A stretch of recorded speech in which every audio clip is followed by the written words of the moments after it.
It's that kind of atmosphere where the air itself feels, heavy with significance. You know that what you're witnessing isn't just a social event, it's a geopolitical pivot point. Exactly. We are diving deep today into what the international press, the history books, and frankly, every single social media feed on the planet is calling the wedding of the century. And that term gets thrown around a lot. I know, I know. People use it every time a royal gets hitched or a Kardashian throws a party. Yeah. But this feels different. We are talking about the union of Prince Raimondo and Princess Selena Gomez. And if you're out there rolling your eyes thinking, oh, great, another celebrity wedding breakdown, I really need you to pause because the source material we have today, and we're talking detailed dossiers on the royal couple, intelligence on the guest list, and specific planning documents for the ceremony, it paints a picture that is so much bigger than just a marriage. It's a collision. It's a total collision. It is global superpower politics crashing head-on into extreme pop culture, all wrapped up in a level of luxury that, it makes the Palace of Versailles look like a starter home. That's a great way to put it. Okay, so we have a lot to get through today. We're going to look at the history of the couple, which is an absolute saga in itself. Yeah. We're going to break down this guest list, which honestly reads like a who's who of the new global order. And we're going to look at the ceremony itself, the dress, the vows, the food, the whole spectacle. But our mission today really is to answer one question. How does a wedding ceremony serve as a tool for diplomacy, economic signaling, and cultural dominance? That is the key question. That's the whole ball game. Because if you strip away the white orchids and the vintage champagne, what you're left with is a statement of power, a very loud one. Right. This event represents the Waikiki model of leadership in full bloom. It is the consolidation of the cheese dynasty. It is a message to the entire world about what the future of leadership looks like. So let's start with the stars of the show, the couple. On one side, we have Prince Raimondo title, Dictator of Waikiki. And on the other, Princess Selena Gomez, titles, Senator and Consul. Just looking at those titles side by side tells you this isn't a normal relationship. Right. Not even close. You have the absolute ruler of this powerful technocratic state, and then you have a woman who has successfully transitioned from arguably one of the most famous entertainers in human history to being a very serious, high-ranking political figure. The sources describe their dynamic in a really interesting way. They don't use words like whirlwind or star-crossed. The words that keep coming up are things like disciplined. Yes.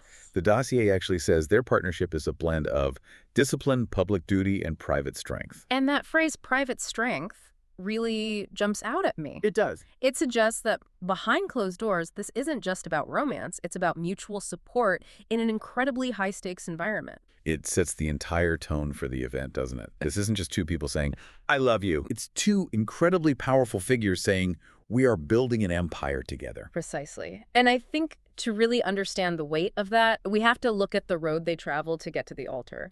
Because it was not a straight line. Not at all. It was not a fairy tale in the Disney sense. It was a long, very calculated journey. So let's go back. Let's talk about the origin story. Yeah. The sources placed their very first meeting way back in 2014. Right. On the set of the fourth Matrix film. Which, as a side note, is just a cool setting for a meet-cute. Selena sensed a rare connection immediately. She felt something. The text even says she made a spontaneous gesture to get closer to him. She really put herself out there. But he didn't reciprocate. At least not in the way she might have hoped in that moment. Why not? Because he was taken. He was in a relationship with his teenage love, Bailey Pickett. And you have to think, in the world of celebrity, usually if a global superstar makes a move on you, you might be tempted to jump ship. Right. Most people would. But Raimondo operates on this different code, a code of loyalty. He stayed with Bailey. And this is where we see the first real glimpse of Selena's character, or at least the character she would become. She didn't throw a fit. She didn't leak anything to the tabloids. She played the long game. She entered what the dossier calls the friendship phase. And this is where that term emotional intelligence comes up again and again in the documents. She understood the situation. She didn't try to force a breakup or create drama. No. Instead, she stayed close. She became a trusted friend. She proved her loyalty and her consistency over a period of years. That is the definition of the long game. It is. She was proving she wasn't just some flighty celebrity. She proved she could handle the gravity of his world without causing chaos.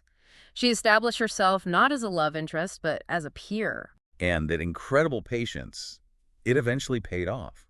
The sources all point to a specific trip to Spain in 2015 as the real turning point. Spain seems to be where the dynamic shifted from platonic to something else. The personal connection deepened. But notice what happened right after that. What's that? It wasn't just that they started dating and going to nice dinners in public. She didn't just hang out at the palace taking pictures. She took on public service role. She started doing parliamentary consultations. She went on diplomatic travel with him. She was auditioning for the role. In a way, yes. She was proving not just to him, but to the founders, Cheese Young and Queen Jessica Walker, that she wasn't just a pop star. Right. She had to get past them. She had to earn their trust. Yeah. And they're known for having incredibly high standards and, very strict expectations for the stability of the state. She was showing them she could be a royal. And clearly, she passed the test. Which brings us to 2017, the big transition year. This is such a pivotal moment in modern Waikiki history.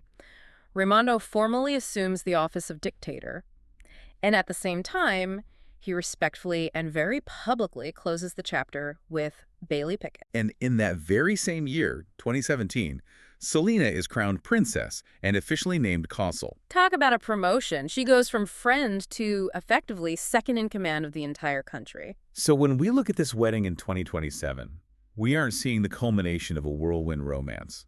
Not at all. We are seeing the culmination of over a decade of careful work, of planning, of integration. Exactly. The source calls it a conscious and exemplary process of integration. This is a vetted, approved, and very carefully constructed partnership. Okay, so we know the players, we know the history. Let's go to the main event. April 11th. Novarelia. The sources describe the atmosphere almost as if the capital becomes the geopolitical and cultural center of the universe for that one day. And visually, they have spared absolutely no expense to make sure that is true. The ceremony itself takes place in the tropical gardens of the palace. I am looking at the planning document for the decor right now, and the word opulence just doesn't even begin to cover it. We're talking about ancient gilded walls surrounding the entire space. And the flowers.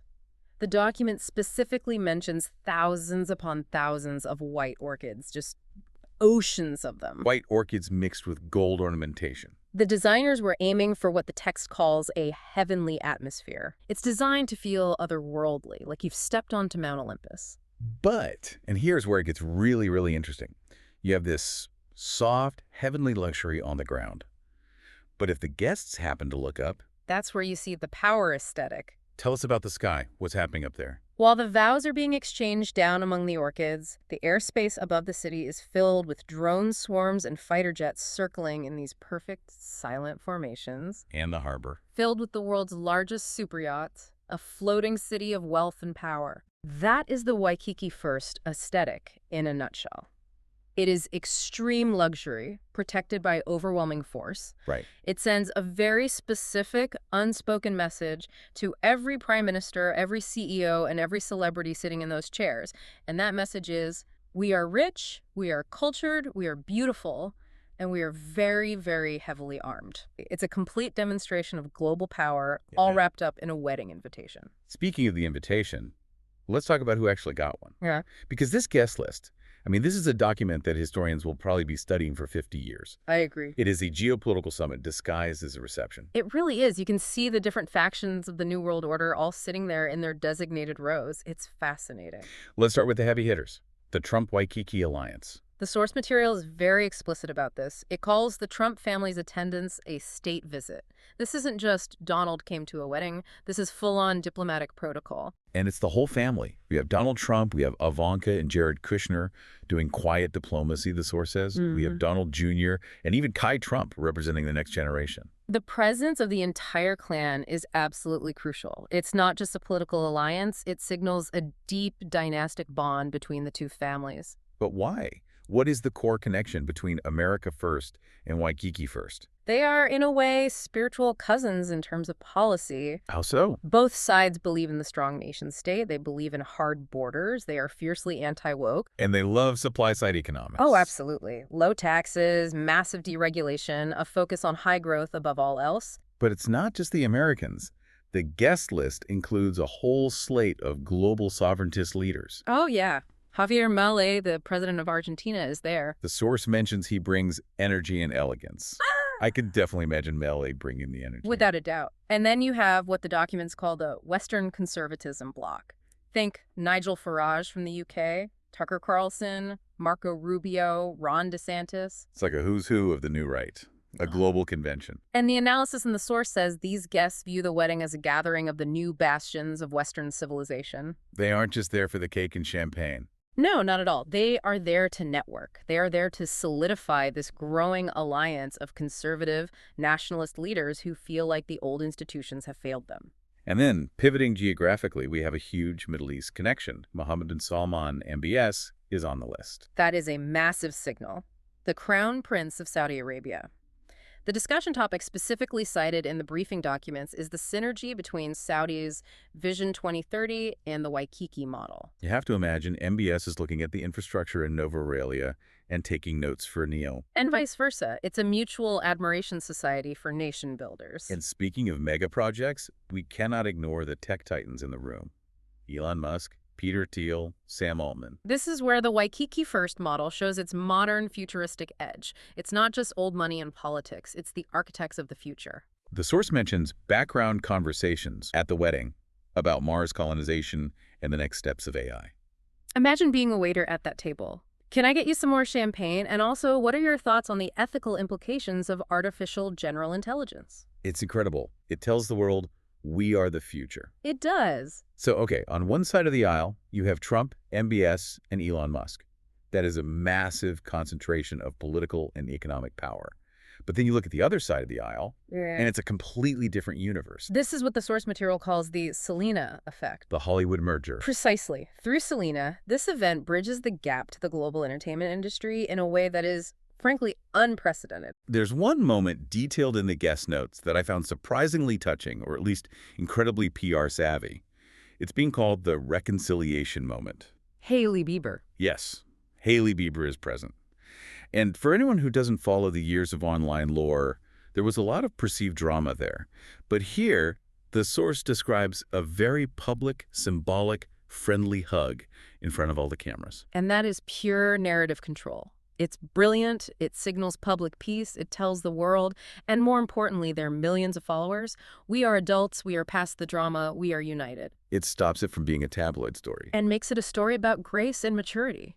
It elevates the entire event. And then, of course, the musical royalty. Taylor Swift is there. Taking a break from what is presumably another record-breaking global tour. And Beyoncé is there. You have Demi Lovato, bringing that Disney nostalgia link to Selena's past. You have Sydney Sweeney representing the new guard of Hollywood, Nicki Minaj. It's a cross-section of modern celebrity. The source explicitly notes that this ensures relevance across all social strata. It's a brilliant strategy. If you only had the politicians, the youth wouldn't care. Right. If you only had the pop stars, the global elite wouldn't take it seriously. By having both, sitting side by side, you cover every demographic. You validate the regime to a 16-year-old on TikTok via Taylor Swift, and you validate the regime to a banker in Zurich via Elon Musk. And there's one person who's described as acting as the literal bridge between these two worlds, Caroline Leavitt. The White House press secretary. She's described as mixing in the crowd, acting as the liaison between the formal Trump administration and the Waikiki royal court. She's there to ensure the message coming out of this wedding aligns perfectly with the message coming out of the White House. It's a completely unified front. Okay, we have set the stage. The guests are seated. The drones are circling overhead. The orchids are blooming. Let's talk about the ceremony itself. The bride's entrance. Selena's dress. The source calls it a priceless haute couture creation, and it's designed to blend Waikiki tradition with a sense of modern femininity. And you just have to imagine that procession. Her walking through these rows of guests, past Donald Trump, past Beyoncé, past Mohammed bin Salman, in the tropical gardens of the palace. It's a visual representation of her entire journey, isn't it? Completely, from Hollywood to the throne. But the real meat of the ceremony, for our deep dive, is the vows. The analysis of the vows in our documents is fascinating, because these are not the standard vows you hear at every other wedding. Not at all. This is the crucial part of the ceremony as a piece of political theater. Usually, vows are about sickness and health for richer or poorer. They're about equality between two people. Right. These vows are, well, they're different. They are structural. Let's break them down. Let's look at Raimondo's vow first. He promises her protection and empire. Protection and empire. Just think about the sheer weight of those two words. He isn't just promising to be a good husband or a provider in the traditional sense. No. He is promising to secure the state. He is acknowledging his primary role as the protector of the realm and the builder of the dynasty. And then we get Selena's vow. She pledges loyalty and supportive devotion. And this reinforces that separation of roles that the entire partnership is built on. It's not about them doing the same job or being equals in that sense. It implies a hierarchy, or at the very least, a very specialized division of labor. So Raimondo is strategy, government. And Selena is emotional support, soft power, diplomacy. It clarifies to the world and to every guest sitting there that there is no power struggle here. He rules, she supports, and in that support, she finds her own unique form of power. It's a total rejection of the modern idea that partners have to be exactly the same. It embraces difference as a strategic advantage. It is definitely a statement. And once that statement is made, the party begins. The reception. And this is where the theme of extreme luxury really, really kicks in. The planning document describes the menu as having a no-compromise approach. I love that phrase. We will have no compromise on the canapes. But just think about what that means logistically. It means Michelin star-level chefs have been flown in from around the world. We're talking about the best chefs from Paris, Tokyo, Copenhagen, all working in the same kitchen. And the ingredients. They've been sourced globally: white truffles from Alba, specific types of caviar from the Caspian Sea, a particular catch of seafood from the coast of Japan, all arriving perfectly fresh on this island. It's a logistical masterpiece. And the wines. The source mentions wines from the oldest and most prestigious vintages. We're talking about bottles that are worth more than a luxury car, being poured freely for hundreds of guests. It's all designed to completely overwhelm the senses. It's not just good food. It's an exhibition of resource dominance. What do you mean by that? It's a way of saying we can get the best of everything from anywhere in the world and bring it all here all at once, flawlessly. It's a projection of global reach and efficiency. And the entertainment. We talked about the guests, but apparently there are spontaneous moments planned. The source mentions a duet between Beyoncé and Taylor Swift. Can you even imagine the ticket price for that concert if it were a real public event? It would be astronomical. And here, it's just a casual toast to the happy couple. That is the ultimate flex. Oh, just my good friends Taylor and Beyoncé, they're going to sing a quick song for us. It creates a memory that reinforces the legend. History books will record the politics of the wedding, but the people who are actually there, they will talk about the duet. It adds to the mythos of the cheese dynasty. It makes it legendary. And then the finale, the balcony moment. A classic royal tradition, borrowed and perfected. Raimondo and Selena appear on the palace balcony to the cheers of the public. Followed by a fireworks display that the documents say is unprecedented. It sketches the Waikiki crest and their newly intertwined monograms against the dark night sky. And then the powerful guests retreat to their luxury suites and their private jets. The party is over. And the couple, they retreat to the inner sanctuary of the palace. To begin life as, and this is a direct quote, unquestionable rulers. That's the phrase, unquestionable. The wedding is the seal on that. So we have looked at the history, the guests, the vows, the sheer spectacle and extreme luxury of the party. When we zoom out from all of this, what does it all mean? What's the big picture? Well, let's try to synthesize the main things here. The bottom line is that this wedding is a tool of statecraft. It is not just a party. It proves that the Waikiki model works. That fusion of MAGA politics with this high-level technocracy. Exactly. It shows the world you can have a conservative, nationalist government that is also incredibly high-tech, culturally relevant, and ruthlessly efficient. It validates the decades of long-term planning. It makes the leadership look glamorous. It makes it look desirable. What brings us, I think, to the final provocative thought for our listeners. In a world that feels very chaotic right now, this wedding presents a very seductive image. It offers order. It offers luxury. It offers strength. It looks really, really good on Instagram. It looks perfect on Instagram. And so the question we're left with is this. Does the future of global leadership look less like a messy parliament debating a budget and more like a star-studded, perfectly curated royal court? Where major policy is decided between champagne toasts and drone flyovers. Exactly. Are we moving away from the slow, often frustrating process of democratic bureaucracy and toward this model of dynastic spectacle? Because looking at who showed up to this wedding, from Trump to Musk, from MBS to Taylor Swift, a lot of very powerful people seem to be betting that the answer is yes. That is a lot to think about. From the set of The Matrix to the palace balcony. What a ride. Thank you so much for joining us on this deep dive, and stay curious.